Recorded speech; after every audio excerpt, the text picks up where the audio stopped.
Hi hello welcome to our channel VN creativities. இன்றைக்கி நம்ம சேனலில் எதை பற்றி பார்க்க போகிறோம், ஒரு சூப்பரான செம்ம டேஸ்ட்டான கத்திரிக்காய் புளி தொக்கு எப்படி பண்ணுறது அப்படின்னு தான் பார்க்க போகிறோம். இதை மட்டும் நீங்கள் ஒரு தடவை செஞ்சீங்கன்னு வைங்க, கத்திரிக்காய் பிடிக்காதவங்க கூட இதை விரும்பி சாப்பிடுவாங்க. ஓகே, இது எப்படி பண்ணுறதுன்னு பார்க்கறதுக்கு முன்னாடி இப்போ தான் நீங்கள் நம்ம சேனலை ஃபஸ்ட் டைம் பார்க்குறீங்கன்னா மறக்காமல் சப்ஸ்கிரைப் பண்ணிடுங்க. கூட இந்த பெல் ஐக்கனை கிளிக் பண்ணுங்க, அப்போ தான் போடுற வீடியோஸோட நோட்டிஃபிகேஷன் உங்களுக்கு வரும். இதுக்கு ஃபஸ்ட்டு ஒரு கடாயை அடுப்பில் வச்சுட்டு அதில் வந்து கொஞ்சமாக எண்ணெய் ஊற்றிடலாம். நான் இங்கே வந்து ஒரு 3 டேபிள் ஸ்பூன் அளவுக்கு எண்ணெய் ஊற்றிருக்கேன். எண்ணெய் நல்லா சூடுறதுக்கப்புறம் அதில் வந்து கடுகு போட்டுடலாம். கடுகு பொரிஞ்சதும் ஒரு பெரிய வெங்காயத்தை வந்து நான் கட் பண்ணி வச்சுருக்கேன். அதை இதோட ஆட் பண்ணி நல்லா வந்து வதக்கிடலாம். வெங்காயம் வந்து இந்த எண்ணெயிலே நல்லா வதங்கி அது வந்து கலர் வந்து டிரான்ஸ்பரண்ட் ஆகணும், அந்தளவுக்கு இதை நம்ம நல்லா வதக்கிடணும். இப்போ பாருங்கள், வெங்காயம் நல்லா வதங்கி அது வந்து டிரான்ஸ்பரண்ட் ஆயிடுச்சு. இப்போ இந்த ஸ்டேஜில் நான் 2 தக்காளி வந்து கட் பண்ணியிருக்கேன். அதை இதோட வந்து ஆட் பண்ணிடலாம்.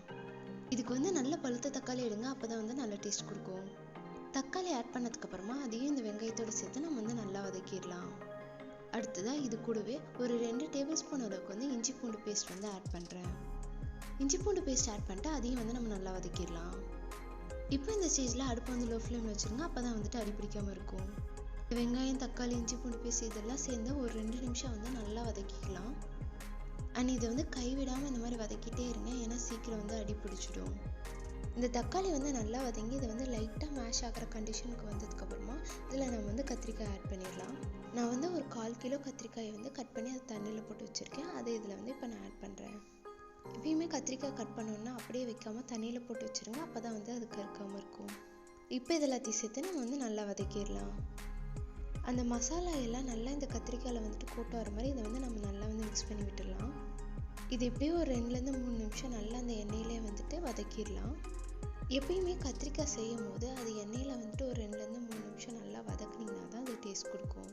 அடுத்தது இதுக்கு தேவையான அளவு தண்ணி ஊற்றிடலாம். நான் இங்கே வந்து 1 டம்ளர் அளவுக்கு தண்ணி ஊற்றிருக்கேன். அதுக்கப்புறமா இது கூட ஒரு 1/2 டீஸ்பூன் மிளகாய்த்தூள், 1/4 டீஸ்பூன் மஞ்சள் தூள் ஆட் பண்ணி அதை வந்து நல்லா வந்து மிக்ஸ் பண்ணி விட்டுடலாம். தண்ணி ஊற்றுனதுக்கப்புறமா அடுப்பை வந்து ஹை ஃப்ளேமில் வச்சிடலாம். ஹை ஃப்ளேமில் வைக்கிறதுக்கு முன்னாடி அதை நல்லா வந்து அடியிலேருந்து எடுத்து மிக்ஸ் பண்ணி விட்டு மறந்துடாதீங்க. அடுத்ததாக இது கூட ஒரு 1/2 டீஸ்பூன் அளவுக்கு வந்து மல்லித்தூள் ஆட் பண்ணிக்கலாம். நான் இங்கே வந்து வீட்டில் அரைச்ச மல்லித்தூள் யூஸ் பண்ணுறேன், ஸோ எனக்கு வந்து 1/2 டீஸ்பூன் போதும். நீங்கள் உங்ககிட்ட இருக்க மல்லித்தூளுக்கு எப்போ கூடவோ குறைச்சோ போட்டுக்கோங்க. அடுத்ததாக இது கூடவே இதுக்கு தேவையான அளவு உப்பு சேர்த்துடலாம். உப்பு சேர்த்துட்டு இதை வந்து நல்லா வந்து மிக்ஸ் பண்ணி விட்டுடலாம். இதெல்லாம் சேர்ந்து ஒரு 2 நிமிஷம் வந்து நல்லா கொதிக்கட்டும். அண்ட் கொதிக்கும் போது அப்பப்போ இந்த மாதிரி கிளறி விட மறந்துடாதீங்க, இல்லைன்னா வந்துட்டு அடி பிடிச்சிரும். அடுத்ததாக இது கூட வந்து ஒரு கொத்து அளவுக்கு கருவேப்பிலை வந்து ஆட் பண்ணுறேன். கருவேப்பிலை ஆட் பண்ணிட்டு அதையும் வந்து நல்லா நம்ம மிக்ஸ் பண்ணி விட்டுடலாம். அடுத்ததாக இது கூடவே நான் ஒரு லெமன் சைஸ் அளவுக்கு புளியை வந்து கரைச்சி வச்சுருக்கேன். அதை இதோட ஆட் பண்ணி விட்டுடலாம். இந்த தொக்குக்கு ஹைலைட்டே வந்துட்டு இந்த புளி தண்ணி தாங்க. நல்லா புளிப்பாக காரசாரமாக இதை செஞ்சு சாப்பிடும்போது சூப்பராக இருக்குங்க. புளி தண்ணி ஊற்றிட்டு அதையும் நல்லா மிக்ஸ் பண்ணிட்டு அதை வந்து ஒரு 2லேருந்து 3 நிமிஷம் நல்லா கொதிக்க விட்டுடலாம். புளியோட பச்சை வாசம் போகிற அளவுக்கு இதை வந்து நல்லா நம்ம கொதிக்க விட்டுறணும்.